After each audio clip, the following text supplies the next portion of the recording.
Right Ashok, ముఖ్యంగా భారీ వర్షాల నేపథ్యంలో ఎక్కడికక్కడ వర్షపు నీరు నిండిపోయిన పరిస్థితి, అలాగే డ్రైనేజీలు కూడా పొంగి పొర్లుతున్న పరిస్థితి. దీంతో ప్రజలు జబ్బులు బారిన పడే అవకాశం ఉంది, దోమలు ఎక్కువగా వచ్చే అవకాశం ఉంది. ఇలాంటి నేపథ్యంలో అధికారులు ఎలాంటి చర్యలు తీసుకుంటున్నారు? ముఖ్యంగా మెడికల్కి సంబంధించి అన్ని అందుబాటులో ఉన్నాయా?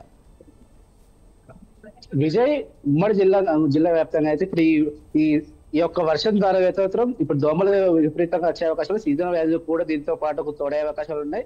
అంటే మనకు వర్షాకాలం తర్వాత సీజనల్ వ్యాధులు వచ్చే అవకాశాలు ఉండడంతో అప్పటికే ఏర్పాట్లు చేశారు. కాకపోతే అంటే ఇది అపత్పత్తుగా తుఫాన్ వచ్చింది. ఈ తుఫాన్ వల్ల కూడా అంటే ఈ మళ్ళా వారం రోజుల తర్వాత సీజనల్ వ్యాధులు కూడా మళ్ళీ పెరిగే అవకాశాలు ఉంటాయి. దీనితో పాటు ఇప్పుడు మనకి ఏంటంటే ఆరోగ్య శాఖ కూడా దీనిపై చర్యలు తీసుకుంటుంది.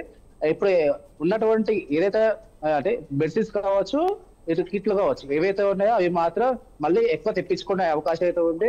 అయితే ఆరోగ్య శాఖ ఇప్పటికే కొన్ని వీటిలలో అంటే ఉచిత వైద్య శిబిరాలు ఏర్పాటు చేసి ఇప్పుడు కొన్ని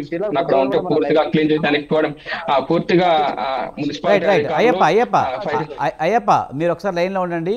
అశోక్ లైన్ లో ఉన్నారు.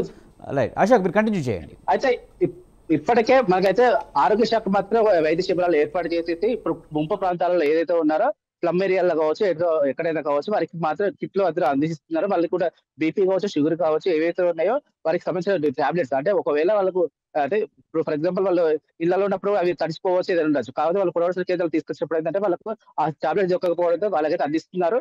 ఏదేమైనప్పటికీ ఇప్పుడు సీజన్ వ్యాధులు వచ్చినా కానీ ఈ సీజన్ వ్యాధులకు కూడా ఆరోగ్య శాఖ మాత్రం ముందస్తుగానే ఏర్పాటు చేసుకునే పరిస్థితి ఉన్నది. దాన్ని కూడా ముందస్తుగా ఏర్పాటు చేసుకోవాలి. ఇప్పుడే చూసుకున్నట్లు మళ్ళీ వర్షం కూడా స్టార్ట్ అవుతుంది. మనం చూసుకోవచ్చు.